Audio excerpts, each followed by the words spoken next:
तुम्ही वाईट वागता कामा नये, गोड वागाव. संस्कृती जोपासायचं काम तुमच्या हातात आहे. संस्कृती दुसरी तुम्ही नाही घ्यायची. ज्ञानोबाराय तुकोबारायच्या राज्यातले आहेत तुम्ही. दुसऱ्या काही भाकड कथा डोक्यावर भाकडवाद घेऊ नका. अत्यंत महत्वाचे गरजेचे आहे. कोणीतरी काही सांगत लवंगावर एकादश धर. मला सांगा बरं त्याचं नाव लवंगावर एकादश धरणारा कोण आहे? त्याची सोय पाहतो मी तुम्हाला. धरा एकादशी. तुमच्या पोटाला वाटेन तेवढं फराळाचं करा. एकादशी धरा, सोमवार धरा, 2 उपास धरायला मी तुम्हाला सांगेन. पण नवरात्रात 9 दिवस उपास धरायली. दसरा झाला की महिनाभर हॉस्पिटलमध्ये सलाईन घ्यायली. कोण सांगितलं तुम्हाला? देवीने फोन केलता का तुम्हाला उपास धर म्हणून? हा, अहो गुंडाडो पण उपास धरायलेत. 9 दिवसात चपला घालीनत, उपास धरायलेत, गादीवर बसनत, आणि दसरा झाला की घोरपडी सोडीनत. हे भाकडवाद सांगितलं नाही अण्णा आपल्याकडं. सोमवार आणि एकादशी वारकरी संप्रदायातला उपवास आहे. हे पुराणात वर्णन आले या उपासाचं. शास्त्र म्हणेल ते सांडावे, ते राज्य इतरून मानावे. दिवसभर जो पापाचं काम करतो ते चतुर्थी धरी तू. अरे हिल भर तू हे काम खराब आहे सोमळ्यान, तू चतुर्थी धरतू. गणपती पागल झाला का तुला पुण्य द्यायला? उलट त्याच्या सोंडीत गुतू गुतू तुला हानीन. त्यानं रावणाला आपटीला येतं, तुला आपट्याला किती टाइम लागेल. पण सांभाळायला वाटतं आपण लय छान आहे, लय छान आहे. आयुष्यभर दारू विकली, पैसे भरपूर झाले, साईबाबाला सोन्याचा चष्मा व्हायला. इतके इडे येतोय साईबाबा याचा चष्मा घालायला. मला दारूत लय नफा झाला आणि साईबाबाला सोन्याचा चष्मा. थांब थांब थांब, त्याच्यावर 1.5 महिन्याला 2 डोळे गेले. साईबाबा इडे आहेत का दारू विकणाऱ्याला डोळे चांगले करायला? काही गुंडाळायला वाटते आपण असा परमार्थ केला की आपल्याला वाटतं या भाकड कथा आता या काही डोक्यात घ्यायचे नाही. सात्विकता पाहिजे. कोण सांगत नाही तुम्हाला आगाऊ. भावजीच्या कपाळावर कुंकू आहे, तिने मालकाच्या सकाळी पाया पड जा. सगळे उपास तुमच्या पायावर. मायबाप केवळ काशी तेने न जावे तीर्थाशी. मी त्या दिवशी परतूर मध्ये सांगितलं, ज्याचे मायबाप जिवंत आहेत त्याला कोण्याच तीर्थाला जायची गरज नाही. त्याच्या मायबापाच्या पायावर. मायबापाचा पिना पाडायला आणि पंढरपूरला पाय पाय चालला. येडा आहे का पंढरपुरातला देव तुला चोंभाळायला सोंबळ्या? कोळी कन्या पुत्र होती जे सात्विकता याचा हरिक वाटे देवा. ज्याच्या कुळात मुलगा चांगला आहे त्याचा हरिक देवाला वाटतो. पाप्या मायबापाला त्रास देतून तिथं जातो. किती नालायक पण आहे. सासूला नीट बोलणं आणि एकादश दुधाव धरायली. गळ्याला गंडली नाही एखादीशी. बोलणं तुझ्या जिबीला इचूड असला का? नवऱ्याची माय, तिला पोरग झाल्यामुळे तुला नवरा भेटला नाही तर तिकडे जावं लागलं असतं नाशिकला एखाद्या मठात. सासा खुश झाल्या अण्णा. हो, तुम्हाला बी जरा जरा वाटायला पाहिजे म्हाताऱ्याला. काय काय त्या माईला सोडून तुमच्या इथं आल्यात पोरगी म्हणून सांभाळा ना. काही चुडस होतो का तुमच्या अंगाला? आता सुनालाही खुश झाल्या. त्या म्हणल्या असत्या म्हाताऱ्याला लय झपकिलं. सांभाळी जा तुम्ही सुनाला चांगलं, आणि सुनान सुद्धा सासूला चांगलं सांभाळी जा. आजच्या कीर्तनात इतकं घ्या. उपासायला दम नाही, वरतायला दम नाही, घरात भांडण दम नाही. झेपऱ्या तोडू तोडू भांडणं. ही तिची माय काढायली, ती तिचं कुळ काढायली. आमच्या कुळात अशी नव्हती माय तशी नव्हती. तुला पहिल्यान बरी पटली तवा बरी सुन्मुख होताना ना हली सण भारीची नाटी नेसली ना. आता म्हणती खराब आहे वय. आता ती जात नाही, तू काशी करूनच जाणार आहे. खाव संसार नीट नाही. आणि ज्ञानोबाराय म्हणले जायचे आहिकची धड नाही त्याचे परत्र पुसशी काही. हजारे अण्णा ज्याला मातीच्या सडकावर नीट चालता येत नाही ते चिंतामणीच्या सडकावर नीट राहण्याच्या लायकीच आहे का? ज्याला रावटीत नीट राहता येत नाही ते एसी रूम मध्ये तर कुठं हागण. मग तुम्हाला संसार नीट करता येत नाही तिथे पंढरपुरातला तुम्हाला आपलं सगळं कसं म्हणील? पोरांनी मायबाप सांभाळायचे. मायबापासारखं दैवत जगात कुठलं मोठं नाही. तितकं श्रीमंत दैवत जगात कुठलं नाही. म्या कुंटालान पैसे बायको जो दिले असतील अण्णा रात्री 2ला 3ला म्या 2644 गाव पाहिलेत महाराष्ट्रातले. एकदा गेलेलं गाव सांगतोय. सगळे पाकिट बायको जो दिले असतील. लोकांनी इचकिण्यापेक्षा मोहमी चिचकीत असतो. म्हणजे लोक गुपचूप बसत असते. आणि मला नाद नाही दुसऱ्याचा. आपलं मुसळ सोडून दुसऱ्याचं कुसळ तपासायचा. सगळे पाकिट बायकोच्या हातात. पण रात्री 2ला 3ला घरी गेल्याच्या नंतर माईच्या तोंडातून शब्द पडतय, जेवण आलात का? कीर्तन झाल्यावर जेवलात का? टाकू का 2 भाकरी? हे जगात एकच दैवत म्हणू शकते, ती फक्त माय. फक्त माय म्हणू शकते, ती फक्त माय. आणि ज्याचे लग्न राहिलेत, ज्याचे झालेत, ज्याची माय जिवंत असेल, जगात सर्वात मोठं दैवत माय. माय माय माय तितकं मोठं दैवत कोणतंच नाही. एका संन्यासी आनंद आखाड्याचा अधिकारी सांगतो, नंतर गाई वगैरे सोडेन, म्हशी सोड्यान, हे शेणीची गाठ मारली आणि शेपटीची गाठ मारली, हे मला माहिती सगळं. हे महत्वाचं आहे, गरजेचं. हो, दारी म्हातारं झोपलं आणि ताकाचा डेरा फळडा, हे सगळ्याला माहीत झालं. आता संन्यासी घरी आला, अण्णा माय थकलेली होती. आनंद आखाड्याचा एक नंबरचा संन्यासी. माय बाजार पडलेली शेतकरी माय, बाप वारलेली होती. माईच्या अंगाखाली पोतडं टाकलेलं, झोपलेली होती. संन्यासी गेला, माय झोपीत असताना माईच्या झोपीत पाय धरले. संघ जे शिष्य होते, त्या शिष्याने विचारलं, बाबा आतापर्यंत कोणाच्या पाया पडा नाही, तुम्ही आनंद आखाड्याचे संन्यासी आहेत. तर त्या संन्याशाने शिष्याला सांगितलं, बाळा मुलगा येती जरी झाला तर बापाचं पाया पडून घेता येते, मुलगा योगी जरी झाला तरी बापाचं पाया पडून घेता येते, पण मुलगा ब्रह्मवेत्ता जरी झाला तर माईचं पाया पडून घेता येत नाही. ती माझी माय, माय माझी.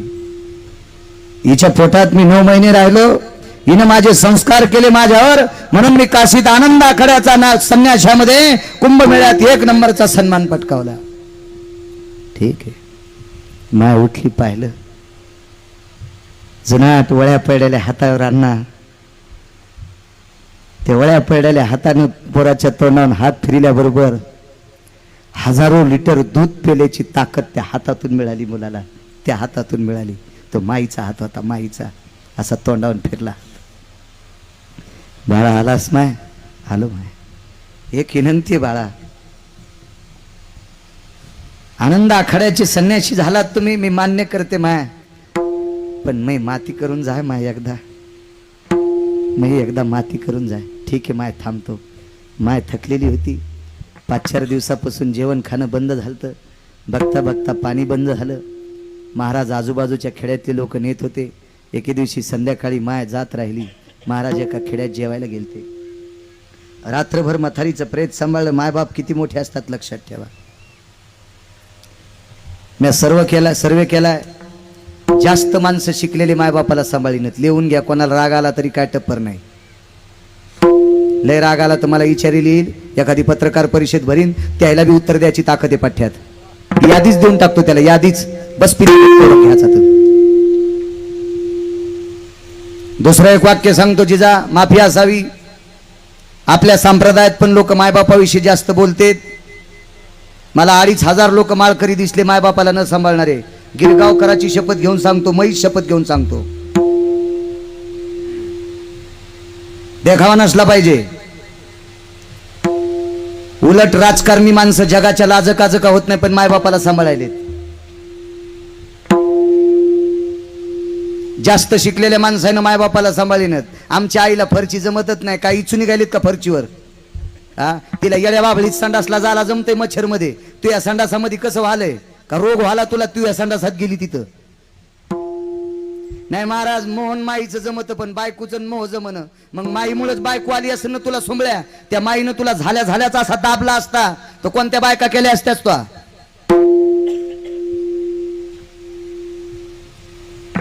शेजारी गावात गेली, माय जात राहिली. सकाळपर्यंत वाट पाहिली. संध्याकाळचे 8 वाजले, महाराज आले नाही. फोनची अवस्था नव्हती, गाड्या घोड्या नव्हत्या. जवळ घोडे गिडे बैलगाड्या पाठील्या, महाराज सापडले नाही. रात्र गेली. दुसऱ्या दिवशी सकाळी 8 वाजता अंत्यविधीला मळ्यात माय नेली. महाराज 8:30 वाजता आले. माईला पेटून दिलं. घर मोठं होतं, 4 जण भावाचं कुटुंब होतं. आजही घर किनवटलं. ते मी काय बाकड कथा सांगत नाही, ओरिजिनल घड्याला सांगतोय. विचारलं घरच्या मुनी, मला आई कुठे? गुरुदेव, जे धोर निघतो ते मळ्यात मसनवाट्यात आपल्या आईच्या शरीराचं आहे. गाडी तशीच फिरली. मसनवाट्यात माणसं भरपूर जमलेले होते. महाराजाला पाहिल्यावर उभं राहिले. महाराजांना बसायला लावलं. आईच्या जळत्या चितेला 4 प्रदक्षिणा केल्या, 4-5 प्रदक्षिणा केल्या. पूर्वेकडे तोंड केलं. आईला हात जोडे. माय, तुझ्यासारख्या रानात काबाड कष्ट करणाऱ्या काळ्या माईला भजणाऱ्या, गाईचं म्हशीचं शेण काढणाऱ्या, रई लावणाऱ्या, सडा सारवण करणाऱ्या, धुनी भांडी करणाऱ्या, शेतात काबाड कष्ट करणाऱ्या माईच्या पोटी माझा जन्म झालाय, तुझ्या पोटी माझी माय. आणि मी आनंद आखाड्याचा मोठा संन्यासी झालो माय. तुझं पुण्य माझ्या पाठीमागे म्हणून मी आनंद आखाड्याचा संन्यासी झालो माय. मी जीवनभर संन्यासीपणानं गोडपणा संन्यासात टिकवलाय. मी माझं संन्यासी पण भंगू दिलं नाही. मला जाता जाता मुलगा या नात्यानं मला भेट देऊन जाय. माय पेटिलेली होती अण्णा, माय जळू लागली. जळता जळता चितेतून हात आला. 4-2 पुस्तकं वाचलेली ही माणसं खोटं म्हणत असतील. तुम्हाला काय खोटं मानून कशात उड्या टाकायच्या तर टाका, पण सांगणारी लोक जिवंत आहेत. सुपेकर महाराज सांगायची ब्रह्मचारी महात्मा आहे. त्या जळत्या चितेतून अण्णा हात बाहेर आला. संन्याशाच्या हातात हात दिला, प्रेमानं हात कुरवाळला, हाताचं दर्शन घेतलं, हात मधात गेला आणि संन्याशी आनंद आखाड्याला निघून गेला. जळत्या चितेतून मुलासाठी हात बाहेर येतो ते फक्त माईचा. इतकं मोठं दैवत आहे माय. सांभाळा माईसाठी, सांभाळा सांभाळा सांभाळा. वडिलांसारखं दैवत जगात कुठलंच मोठं नाही. चला मुद्द्यावर येतो. काय बाप असेल तो. साही मारी दुराचारी 6 मेहुण्यानी मारले अण्णा. 7वा गर्भ गळाला, योगमाईनं नेलता तिकडे. आणि आता डोक्यावर घेतलं ते, डोक्यावर मुलगा घेतला बापानं. आणि मुलगा वाचावा याच्या करता बाहेर आले.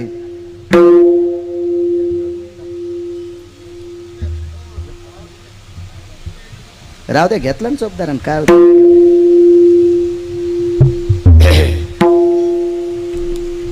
बघ, कृष्णाला बाहेर घेतलं, शेषानं छाया धरली. पाऊस अमृताचा पडत होता. शेष म्हणला आज अजित परमात्मा आहे, दुसऱ्याचे दुःख निवारण करण्याची याच्यात ताकद, याला अमृत काय करायचं म्हणून वरती छाया धरी शेष गेली. यमुना तुडुंब भरलेली होती. यमुना कोण होती माहिती? सुपातल्याची सासू.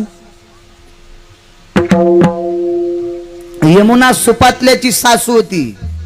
कारण लक्ष्मी सागराची कन्या आहे, नद्यांची मुलगी आहे, आणि लक्ष्मी देवाची बायको आहे. मग देवाची नदी कोण? सासू. हुशार माणसं आहेत, 5 वाजूस तर सोडित नाही. 10 मिनिटात ताट पितो. पुढाऱ्याची महाराजाची मिनिटं मोठी असते. मला काही जास्त कीर्तन करावं वाटत नाही, पण काय होतं माहितीये का, आधीच तर लोक चेष्टा करतात. गिरगावकर आता पहिल्यासारखा राहायला नाही. तो का माणूस आहे का? शिंगा आलीत मला. ते का 2 मिनिटं तो कोणाला देईना आता. आणि परिसरातले लोक आहेत, तुमच्या आशीर्वादानं मी मोठा झालोय म्हणून 10-5 मिनिटं पुढे घ्या वाटते. तर तुम्ही प्रसन्नपणाने मला आशीर्वाद दिलाय म्हणून या महाराष्ट्राच्या कोपऱ्यात फिरतोय. मी कोपऱ्यात फिरतोय. ही तुमच्या आशीर्वादाची ताकद आहे म्हणून फिरतोय सज्जनांनो. हे काय माझी थोडी ताकद आहे. मी गोव्यापर्यंत गेलो राजो. या मातीची ताकद आहे, या मराठवाड्याची ताकद आहे, या मराठवाड्यातल्या संतांची कृपा आहे, तुम्हा थोर सत्पुरुषांची कृपा आहे म्हणून मी तिथपर्यंत गेलो. गोव्याला समुद्र पाल नव्हतं गेलो, अण्णा कीर्तनाला गेलो. गोव्यात पण कीर्तनाला गेलो. योगा असा आला, यमुना तुडुंब भरली, पुढं चढला चाट, त्याशी लाविला अंगुष्ट. किती रडले वसुदेव तिथं. वसुदेवाच्या डोळ्यातून पाणी येतं. यमुने वाचू दे माझं एवढं. दुभंगली यमुना माई. 2 तुकडे झाले यमुनेचे. पहिलं तीराला गेले. भगवान डोक्यावर गोकुळात पोचले. गोकुळात पोचल्याच्या नंतर एक दरवाजा उघडा होता. नंदराजाच्या वाड्याला 4 दरवाजे. एक दरवाजा गाईच्या गोठ्यात जाणारा. नंदराजाला गाई 9 लाख होत्या. आई तुझा मी एकुलता एक, गाई राखी तो 9 लाख. गाई राखून झिजली नख, मला जीव घाल यशोदे घराकडे चाल, मला जीव घाल. 9 लाख गाई होत्या. असे 9 नंद होते. त्याच्यातला हा महानंद, उपनंद वगैरे वगैरे होते. 9 लाख गाई. तेवढा मोठा राजा उठायचा आणि गाईला वैरण टाकायचा. काय श्रद्धा असेल, काय निष्ठा असेल.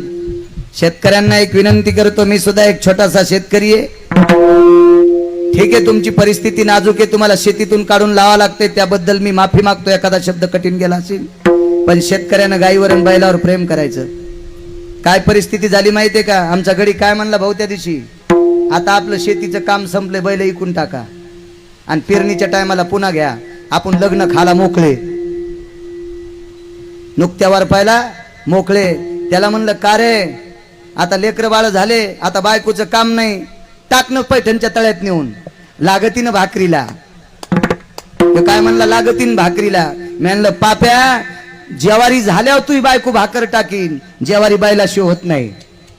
बैलाला की तू सुमल्या, पाऊस नीट पडन, आपलं पाप हे आपलं. आपण कितपत प्रेम करायलो, कितपत प्रेम. माणूस भेटन म्हणून जेवारी पेरा वाटेनं, बायलापुरती तर पेरा, गाईपुरती तर पेरा. कधी कधी आपलं सुद्धा आहे. कवी इनामदाराची एक कविता होती अण्णा, बैलावर फार, मी भांगाऱ्या भुंगाऱ्याच्या कविता म्हणत नाही, आणि त्या कविता म्हणायच्या नाही ना ऐकायच्या बी नाही. हो, कोणी म्हणत असेल तर त्याला म्हणायचं, म्हण नको त्या भांगाऱ्या भुंगाऱ्या. कविता जुन्या असावा. श्रावणाचं चरित्र सांगणारी कविता, कवी इनामदाराची कविता बैलाची होती. तुझ्या शेतात राबून माझी सरली हयात, नको मोकलूस आता कारवयात, नको मोकलूस आता आता उतार वयात. हे शेतकरी राजा, तुझ्या शेतात काम करता करता माझी हयात संपली, मला उतार वयात मोकलू नकोस रे.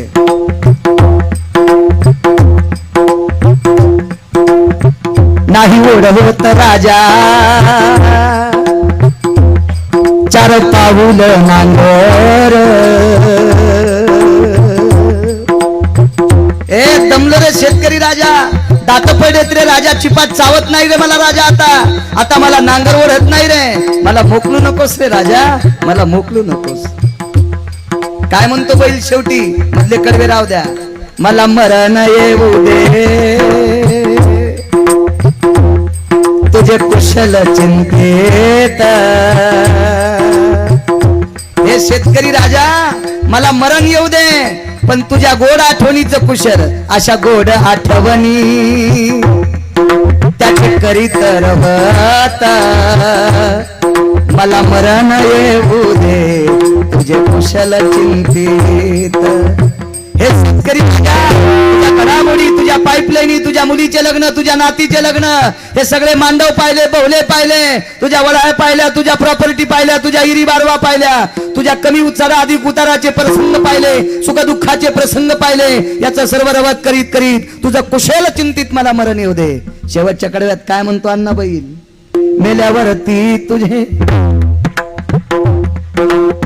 हे शेतकरी राजा, मेल्यावरती तुझ्या दारात मला एकदा रुजू दे.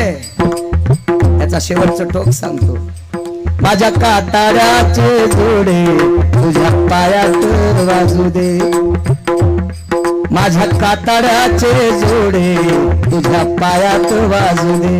हे शेतकरी राजा, अरे जिवंतपणी तुझी सेवा केली रे, आता करू शकत नाही, एकच इच्छा आहे, मेल्यावर माझ्या कातड्याचा बूट तुझ्या पायात वाजावा. इतकं प्रेम करणारी जात बैलाची. आपण काम करून घेतो, फेकून घेतो, पुन्हा म्हणतो गारा कस काय पडल्या.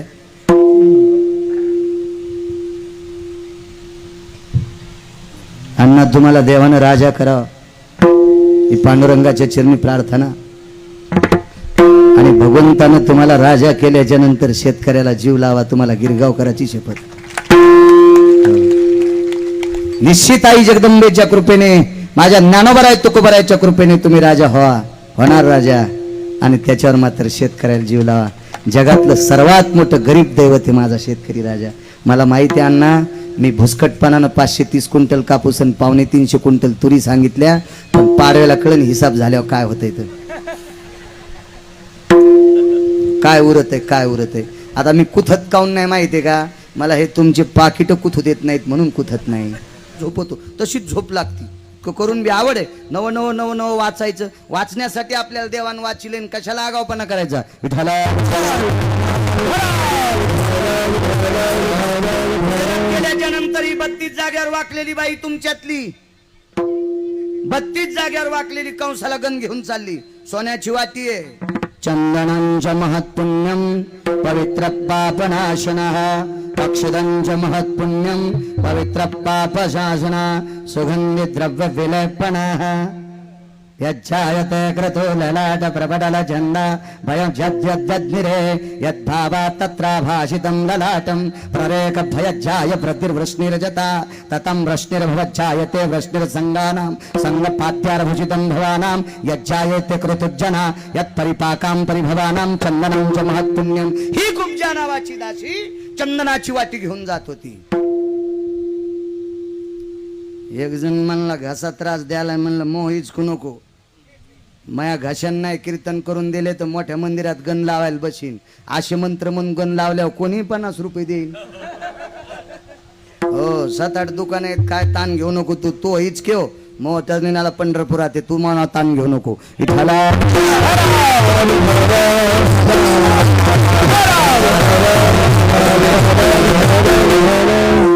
आणि ते गंगाची वाटी घेऊन कंसाला लावायला चालली अण्णा, पण रस्त्यात रथ दिसला.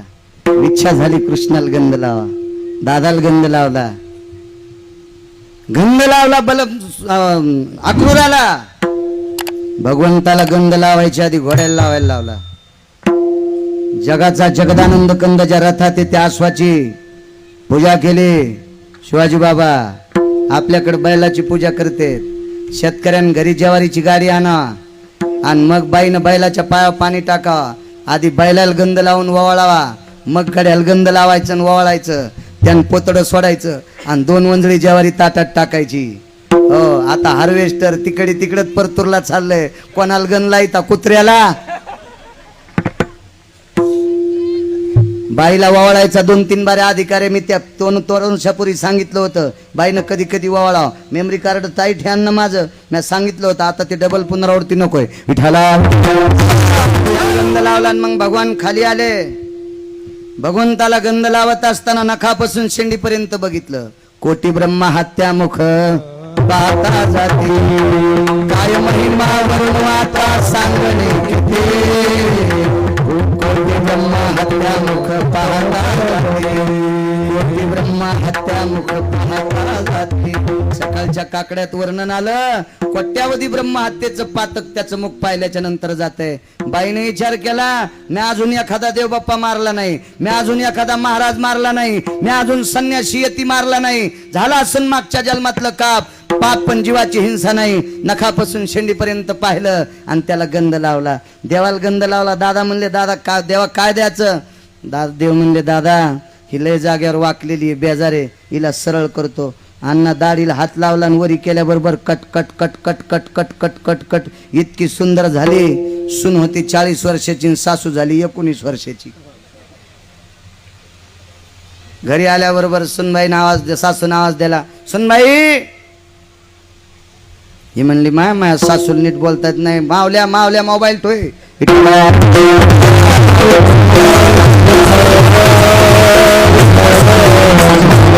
संध्याकाळी उपरण्यानं तोंडाला बांध नाही तर बोखंडील बांध, पण कीर्तनात इचकी तू का विठाला.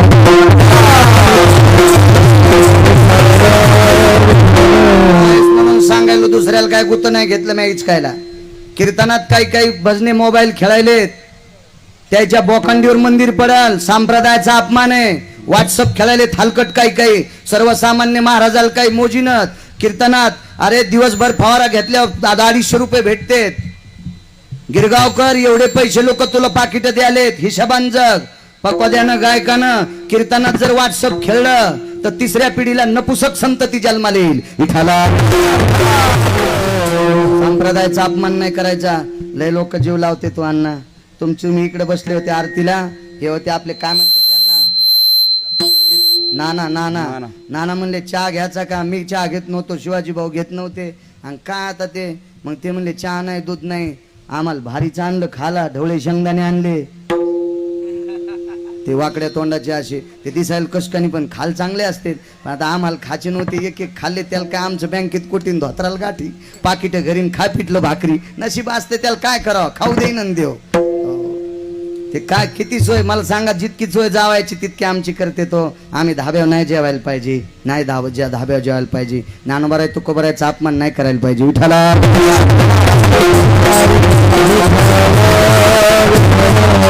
तुम्हाला खोटं सांगत नाहीत, काही गायक महाराजाच्या पाया पडणच. अहो महाराज कसा बी असू द्या, पण ते महाराज नाही, ते पंढरपुरातल्याच नाव सांगायला जिजा चाल म्हणल्याच्या नंतर त्याच्या पाया पडा. महाराज किती जरी विद्वान असेल तर हिना देत असताना हिने करायच्या पाया पडा, तर त्याला महाराज म्हणतील. आणि नियम मोडीत असेल तर तू पाकिस्तानात जाय सोंगळ्या, तू इतर आता लायकीचा नाही. विठाला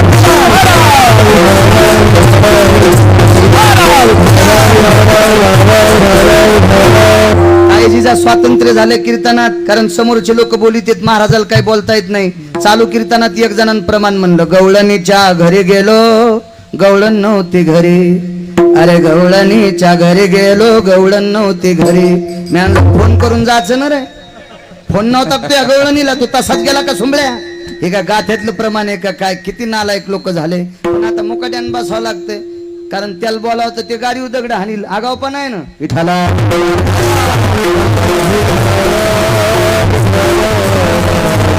त्याला गंध लावला, कट कट कट कट कट कट रूपराशी विन केला, तिरुपती स्वरूपवंत ठेली. 19-20 वर्षाची तरुणांगणी झाली. सुनबाईनं आवाज दिला, सुनबाई आल्या. माय तुम्ही कोण आहात? सासूचे डोळे भरून आले. ना सासून सांगितलं, सुनबाई 32 जाग्यावर वाकलेली तुझी सासू आहे. आत्या कोण्या ब्युटी पार्लर मध्ये गेलतात? ती म्हणली मला नाही माहित नाही ब्युटी पार्लर. आत्या तुमच्या भोळ्या कापलेल्या नाहीत तरी तुम्ही सुंदर दिसायल्यात. काऊन भोळ्या कापित्यात काय माहित, त्याला का मोळ बसत का गादनीची पोळी बसती, कशा हसत्यात. किती गिरगावकर फुकल्यावर सुधरतांत सुधरू तुम्ही, घाला पहिली गोळी मला. ऐका नाही आगावपणा कशाला. सुनबाई मी कोण्याच ब्युटी पार्लर मध्ये गेले नाही. आता आपण दोघी जर बाहेर गेलात तर मला सासू म्हणतील आणि तुम्हाला सुन म्हणतेन. तुम्ही किती सुंदर दिसायल्यात. कोणतं पावशीत लावलं तुम्ही तोंडाला? नाही कोणतंच लावलं नाही सुनबाई. अन्न बैल महागाईची घ्याव, पण आपला बांधा आला की आवत आखडाव. दुसऱ्याच्या रानात आवत गेल्यावर जर अवघड होत असते ना, तसं मी नाही घालणार कोणाच्या रानात. एका माणसानं गाई दान केल्या. मोठ्या हौसान भंडारी बुवा तुमच्याकडे गाय दान करीत असतील, पण अशीच तिला मांजर आलेली, तिची स्तन मुख्य झालेली, हो फर मोडलेलं अशी गाय. पण तो राजा अशा गायी दान करायचा. त्या राजाचं नाव होतं नृगराजा. शेवटचा पुरावा आणि मग 10-15 मिनिटात काल्याचं चरित्र, अभंगाचा 3रा पुरावा देतो. कितीतरी 2500 पुरावेत भागवतात. तेवढे किती दिवस सांगू. एवढ्या गायी दान दिल्या, एवढ्या गायी दान दिल्या. या भारत देशामध्ये नव्हे, पृथ्वीवर जितके देश येते सर्व देशात त्याच्या इतका गायी दान करणारा कोणीच नव्हता. त्याचं नाव होतं नृग नावाचा राजा. एका महाराजानं गाय नेली. पोरगी बाळणपणाला आलती. राजा मला गाय द्या. राजानं कडब्या सगट व्यवस्था केली आणि गाय दिली. गाय 10-12 दिवसाला जणणार होती. पोरींचं बाळणपण 1.5 महिन्याला होणार होतं. त्याला वाटलं ताजी जनलेली गाय भरपूर दूध देती, 4-5 दिवसाला येणारी नेवा. पण महाराजाला कुठं बीड फोडता येते. त्याने येडवाकडा असं चराट गुतीलं. संध्याकाळी गायीनं चराट उकललं. पुन्हा राजाच्या घरी. जनावर लय हुशार असतात, कोणाची मका खाऊ द्या पण पोट भरलं की घरी जाते. एक जण म्हणला माणसं का घरी येत नाहीत का? म्हणलं येतेत ना, पण उतारल्या हो येतेत ना थैल्या हरपून. मला संध्याकाळी दिसतेत रस्त्याने झोपलेले, थैल्या बाजूला, मोटरसायकल एकीकड. अरे वा मंत्र्याचा चलता काय मस्त होगा. महिमेत झोपलेला असतो. चांदण्या चंद्र गिंद्र त्याच्या स्वागता करता. रस्त्याच्या गाड्या गिड्या हिशोबानच चालवावं लागते त्याला, नाही तर आपली गाडी जाऊन फुकट माग कळ लागावा. हो ते मस्त झोपलेले असते. जसा रोड टॅक्स त्याच्या आजानच भरलेला होता. मस्त कडील झोपलेले असते. असे जनावर बघा ना घरी येतं. ती गाय घरी आली. दुसऱ्या दिवशी महाराज उठले आणि बायकोल म्हणले, अगं ऐकलंस का आपली गाय कुठे? ती माझ्या देखताच गेली, तो का नाही धरली? मला वाटलं तुम्हीच सोडली का नाही. असा पोकळ कारभार दोघायचा. हो आणि असे पोकळ कारभाराचीच कीर्तनात सांगायलेत गायी सांभाळा. त्याला म्हणावं लागेल गाय किती दिवसाली येते. धोतर पिवळं होईन त्याचं. फक्त कीर्तनात सांगू तू लोक भोलिण्यापुरतं गायी पाळाव. जमीन कुठे किती येतो महाराज? 20 एकर. तू इथं गाय रुमण्यानं हाणायला पाहिजे. 20 एकर जमीन आहे, एक बी गाय नाही. दुसऱ्याचा पिना पाडी तू आहे. तू एखादी पाळणं, एक पाळली तर लोकायला काय पाळायला सांग. तू एक पाळीनं लोकायला सांगू तू. हे सगळा पोकळ काष्टीपणा झालाय. त्याच्यामुळं गुण येत नसतो लोकायला. आपण वागायचं आणि मग लोकायला सांगायचं. महाराज म्हणले मायबाप देव असतेत, आणि त्या महाराजाच्या कदरत माईनी रितुडी टाकली. नाव सांगत नाही, फक्त सांगायचं हे इस तुझे. वारे वा, लावा आमच्या कष्ट्याला. बघा महाराज शेकदन वरून बिड्या हाना, मग त्याच्या कष्ट्याला पेटून कसा जळायला म्हणा विठाला.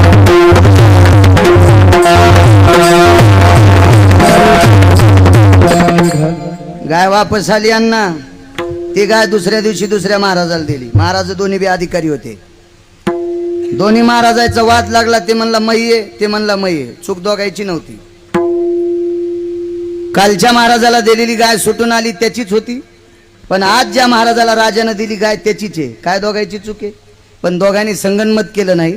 दोघांचा वाद वाढला आणि थोडीशी तपश्चर्या होती. त्या तपश्चर्याच्या बळावर राजाला शाप दिला आणि राजा सरड्याच्या येवणीत गेला. काय दुःख नव्हतं, चूक नव्हती हो राजाची, पण विनाकारण या दोन महाराजांनी राजाला शाप दिला. राजा सरड्याच्या येवणीत गेला.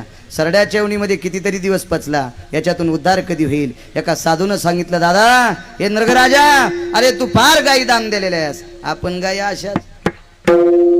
आमचे ते एक म्हातारं मरण त्या काऊन पळत येतो बाय. ए डॉक्टरनी येत काय तुम्ही? बघतील ना कोणी माणसं दुसरे, तुम्ही थांबा ना.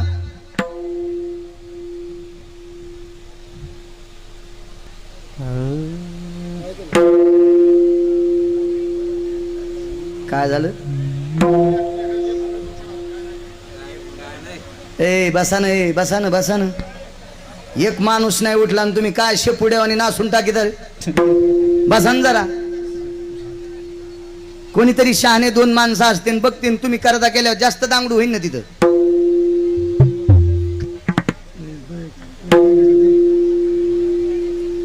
आणि आपोआपले लेकरं जवळ सांभाळा, लय नवस करावं लागेल. हा झोके. मग आता ते काय आहे, आता ते भानगडी त्या लेकराचा दोष नाही हो, त्या मायबापाचा दोष आहे. दोष तो त्याचा नव्हे वाया चाळा, माय बापे वेळा न साधी प्रमाणे महाराजांचं. मी थोडंच बोलायलो म्हणच विठाला.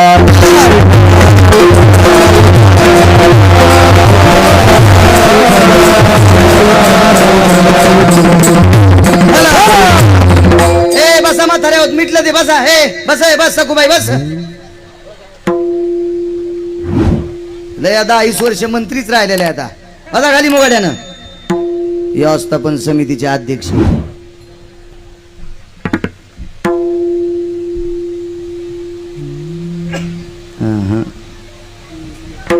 50 गाई सांभाळीन माणूस.